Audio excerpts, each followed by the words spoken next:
Hey guys, what's going on? I am Arrowin the Knee, and today we're taking a little break from playing games, and I would like to actually, why have I got Q up here? Today I would like to talk to you about something that irks me a little bit, but also that a lot of people don't quite understand when they play Yu-Gi-Oh! So I would like to preface this by saying you can do whatever the hell you want with your Yu-Gi-Oh! Deck. You can make whatever deck you want. You can make this, you can make that. But when I see people playing a deck that they've made and they complain that they lose to the top decks, that's when I go, okay, you have to make it better. And usually that means basically either taking the deck apart or, changing it to the point where it's unrecognizable. So first thing I'd like to say is fun decks tend not to work against best decks. So if you're going to be doing that, you can't complain that you're going to lose because, well, those decks are the top decks for a good reason. And I played against someone. I'm not going to name you. This isn't a witch hunt because this is more to help you. And he said he had a tricky deck, and I was like, this is the tricky, by the way, everyone. Discard a card and use special summon. And I was thinking, the first thing I thought was, well, that's not going to work. But some people are very creative and can make some very good decks. So I played against him, and I played Shadolls and Noble Knights, something like that. And of course I won, because Shadolls is the top. Maybe not the top deck, maybe the second top deck, maybe the third, I'm not sure. But there's top decks, so I really just want to say, give you reasonings as to why certain things don't work and what are good cards and bad cards that some people trip up on almost. And the tricky is a tricky one because it looks kind of good. It's 5-star that can be special summoned by discarding a card. It's like, hey, I could get rid of this card and get a 2000 attacker out straight away. Now, there's a couple of problems with this. And the first one is probably one of the most important things in Yu-Gi-Oh! When you want to, oh god, how do I say it? When you want to win, basically, when you're building a really good deck, this is one of the things. Now, this has actually become more of a problem recently with the new changes to the game in which you can't draw your first turn. Basically, cards are power. If you go back and watch all of my videos on Yu-Gi-Oh! If I win, I usually have more cards in my hand and on my field combined. And that's how you win at Yu-Gi-Oh! It's not about life, really. Sometimes, yeah, you'll win by just knocking off that little bit of life points after you've knocked them down hard. I did that the other day.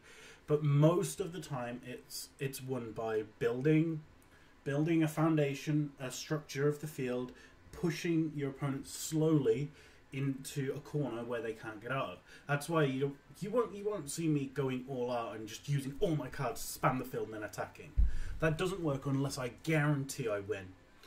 Because you lose that way, because you lose cards. Card advantage is one of the most important things in the entire game.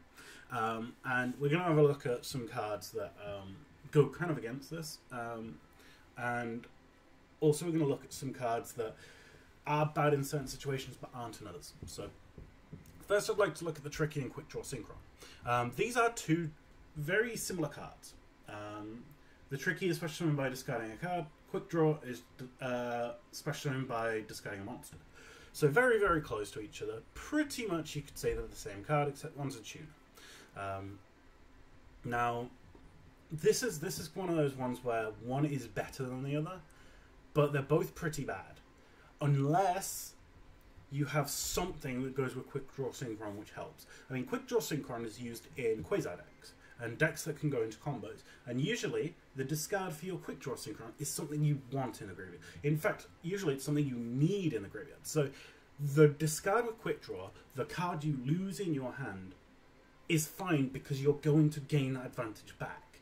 If you do it with the Tricky, you don't gain that advantage back. It's very, very hard to gain any advantage off the Tricky. Now, if you discard a card with the Tricky to special summon it, that's one card you've discarded from your hand, and the Tricky itself. That is 2 cards it's costed to summon the Tricky.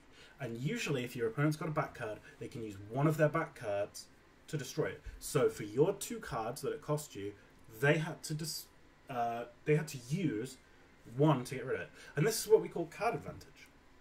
This was way bigger back in the day, back in like 2005, 2004, when card advantage, literally every game was decided by, I have more cards than you. Stuff like Don's Luke, Spirit Reapers, Monarchs, you know, Sakuretsu Armors, Bottomlesses, stuff like that. They banned cards because they gave you more than a +1. They banned Mirror Force, they banned Dark Hole, they banned Heavy Storm. So the more cards you have, the more options you have. And when you use cards like the Tricky, you push yourself into a corner. Okay, so I played against this guy. Hello, if you're watching this. And the move he made, I think I set 1 to each zone, or I did something like that. He special summoned the Tricky by discarding a card. And then he special summoned Quick Draw by discarding a card. So he's used up 4 cards of his 5 or 6, depending on, I think he went second, so he'd have 6 cards by now. So he's used 4 already. He's down to 2 cards. That's insane. Okay, and then he goes into Armides. Sorry, not Armides, the Keeper of Armageddon. His name is Adrius. And he went to blow up one of my cards, and I think I compulsed it back to his hand, which means it just gets rid of it. So he's used 4 cards, I've used 1. And from there, I've won the game already. It's over. So this is why the Tricky doesn't work.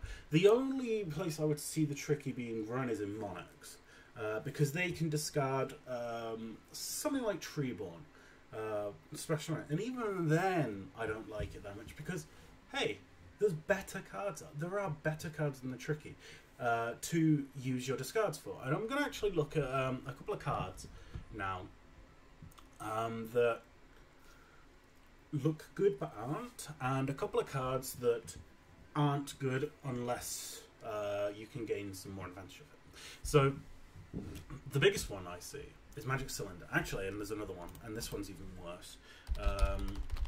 This card here, Draining Shield. Okay, so I'm going to look at these 2, Magic Cylinder and Draining Shield, because these are 2 cards that people think are good, but really, really, really aren't, and especially Draining Shield. So Magic Cylinder is when an opponent declares an attack, you bounce the damage back at them. So if you've got 3,000 attacker, the attacker takes 3,000 damage. So it just boinks the damage back at their life.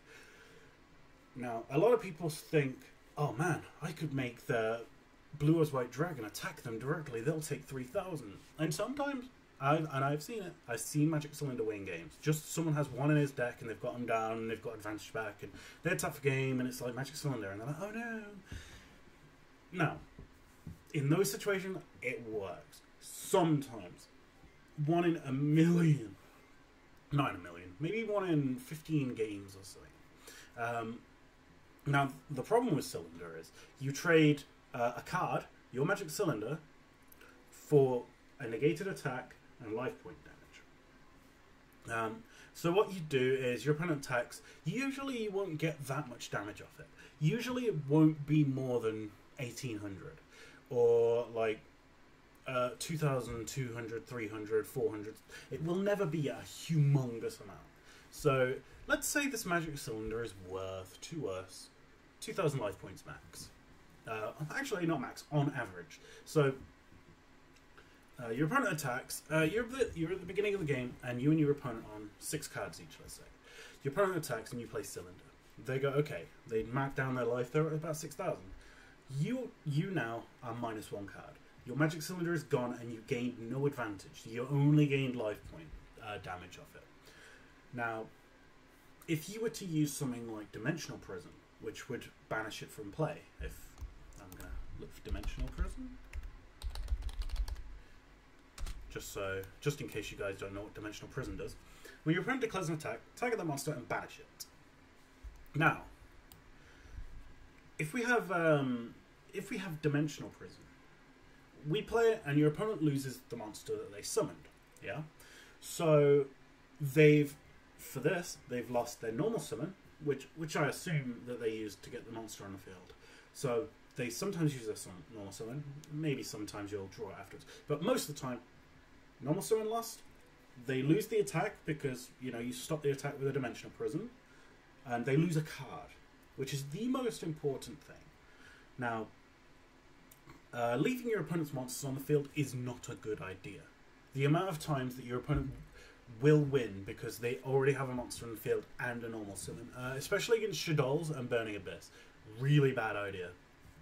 So not only does Magic Cylinder make you lose a card, but they don't lose anything. And a lot of Yu-Gi-Oh! Is trading, and I'm not talking about trading cards in your folders. I'm talking about trading options and trading resources. So a lot of the times, your opponent will summon something, you play Dimensional Prison, you're both -1. So you're both down to 5 cards. And then stuff will happen, and you'll try and get a +1, your opponent get and usually you'll both be down to about 3 cards each. And this is one of the reasons that the Tricky doesn't work. It's because you and your opponent knock each other down so far in cards that you will be top decking. And if you top deck the Tricky, you lose. If you top deck Quick Draw Synchron, you lose because they will hammer you down with their few cards. Now, Draining Shield is so much worse than Magic Cylinder, and I can't believe the amount I see people use this. It actually really bothers me, because if you're going to use something, at least use Magic Cylinder. Because, alright, when an opponent's monster declares an attack, target the monster, negate the attack, and gain life points equal to its attack. So, your opponent attacks with the 3,000 attacker. Actually, let's say it's a 10,000 attack.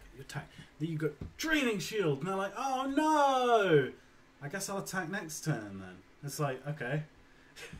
Yeah, because like Draining Shield, and they gain the life points. And if you can't kill their monster, and remember you used a card for the Draining Shield, which means you're a -1, you're down to 5 for whatever cards you were at the time. What are you going to do? You've got to use a card to destroy the monster now.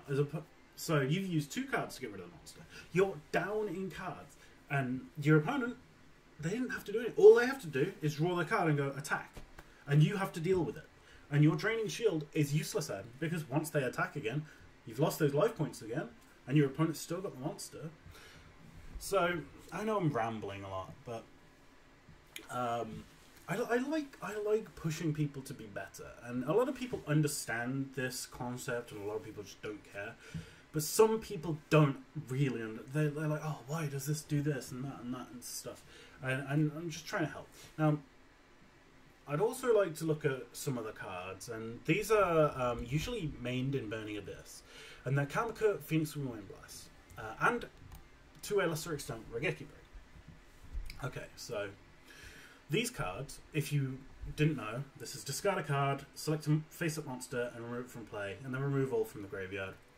The second effect isn't that big a deal, but it's just the removing from play monster. And Phoenix Wind Blast, discard a card, and spin a card of theirs to the top of the deck. Raigeki Break is discard a card, take a card in the field and destroy it. Okay, so we're going to look at all 3 of these. Now, these all are -1 card, because you have to discard a card, which is usually very, very, very, very, very bad. Very bad.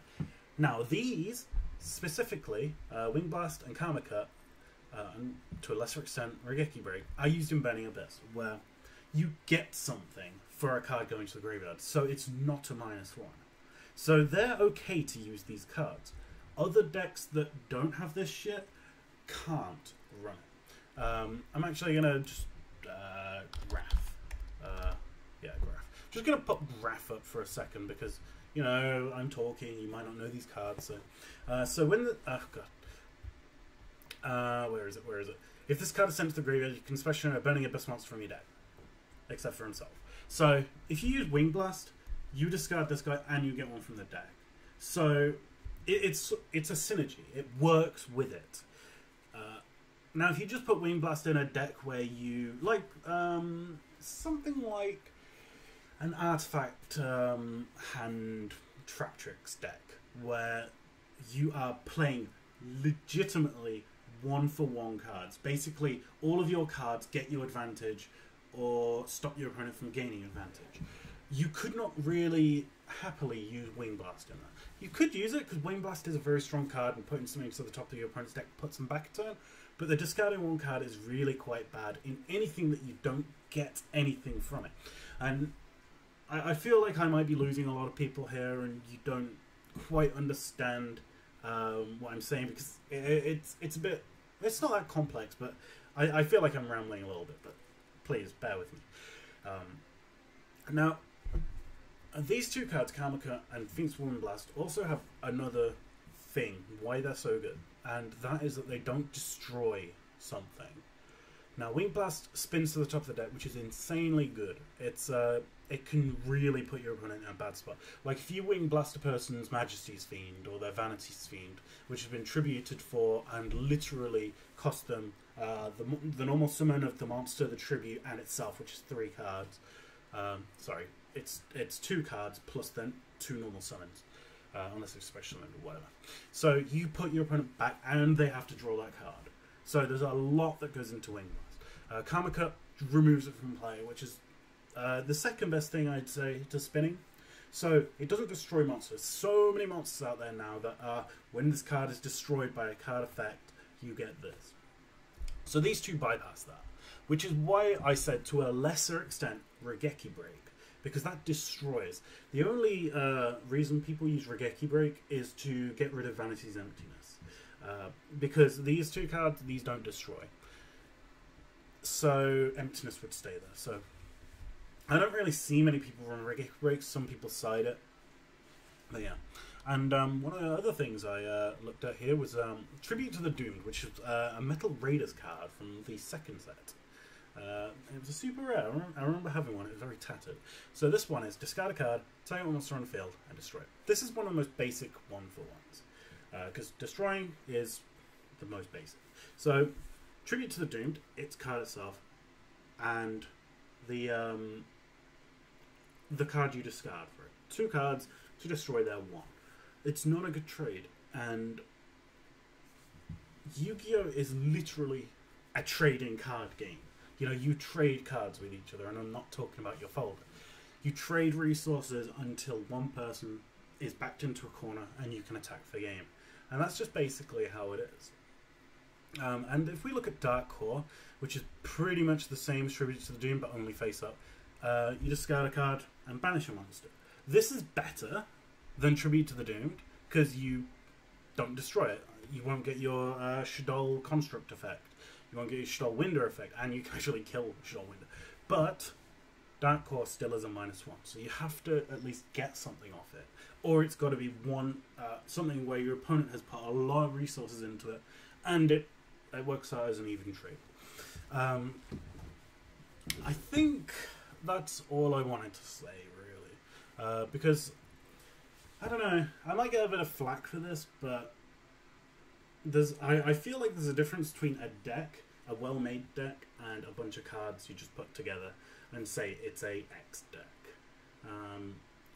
And also, if you made a deck and you're like, oh, this is the greatest, and you lose and say, oh, Shaddolls, I can't beat Shaddolls. It's like, well, you've got to be able to beat Shaddolls. Everyone's going to be running them. So, yeah. That's a lot of talking, guys. I hope I didn't ramble too much, but I want to get this shit across, because, hey, if you don't know this stuff, and you've just learned it, you've just gained a huge insight into Yu-Gi-Oh! So, whew, I'm tired.